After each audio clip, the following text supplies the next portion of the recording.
So, ang ganda ng kalangitan yan, mga idol.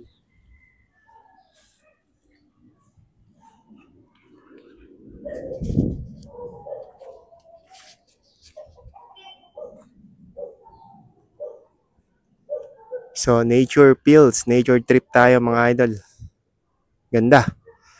So, puro puno. Ang ganda rin ng kalangitan dahil blue.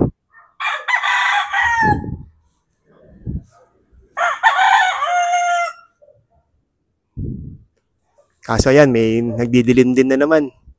Maitim na ulap. Hopefully, hindi sila tumuloy at umaraw na. Thank you so much, mga idol.